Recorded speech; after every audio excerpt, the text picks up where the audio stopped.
Congratulations on another great film, man. Suicide Squad. It's mind blowing, and I don't say that as a pun. Dude, you straight up pull like scenes out of like there are several bits of this book of Ostrander's book that you put straight in the film with your characters. But I would love to hear from you, man. Like when you read in those books or you remember these books that you read earlier, how do you choose the scenes that you want to adapt and put your touch on that are so specific to Ostrander's work? Well, I think really from John, it wasn't so much getting scenes from John as it was just the tone and the premise of the entire thing. I mean, I do think of this movie as being a sequel to John Ostrander's stories from the late 80s, where it's a bunch of Z-grade superheroes who are thought of as disposable by the U.S. government and put out on suicidal missions, black ops operations around the world. And really just sticking to that central premise and keeping that there is what was important to me. Oh, it's all there, man. It's all there. You did a great job. I'm curious, given like the DCEU's continuity, like it's fast and loose, whereas like the MCU is very like, we have this and that you got to fit in.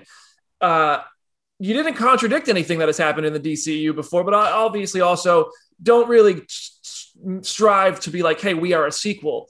But I'm curious, like, did you ever just like think about maybe I'll just make a straight up multiverse story like Joker was, or just start something fresh with this? Or did you want it to kind of just fit into that like the DCU world ish? Well, I mean, listen, it isn't very different with the Guardians movies. I mean, I've made two Guardians movies that were completely outside of the rest of the stories at the time. So I never really had to adhere to anything except for I created the Infinity Stones. So that was it. So it isn't that different, but I do, the truth is that David Ayer did a remarkable job both working with and casting a few of these actors. And I love the character of Harley Quinn. I do not think that there's an actor alive that could do a better job than Margot Robbie. So did I consider it? Yeah, I definitely considered it, just doing a Joker with it.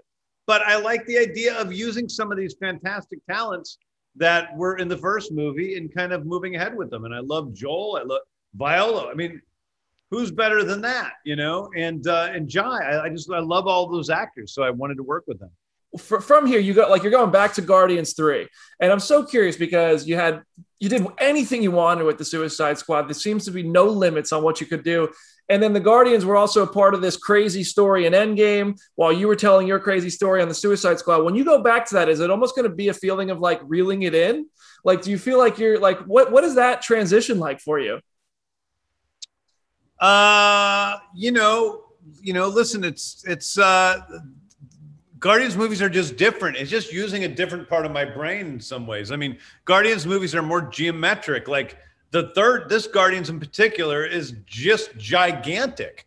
So I'm just finishing the story that I feel like I need to finish, and I'm telling Rocket's story fully, which I need to tell. So these are all needs I have. I don't think I'm reeling anything in. I'm telling that story as fully as it should be told in the way it should be told, And there's not a part of me that goes, oh, I wish I could do a R-rated Guardians movie. I just don't think it's not native to the source, It's like, it seems like the Guardians should be PG-13 films, whereas Suicide Squad seems like it should be an R-rated film.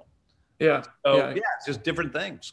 I agree with you on that, man. I do want to say before I get to this last thing, the Guardians movies specifically are what started me on this career path, man. I went and saw that 15-minute preview. I drove across the whole state of South Carolina to Charleston just to see that 15-minute preview. And it was in that moment I knew I was going to get in this in one way or another. And I'm happy to be here talking to you about your movies. Man.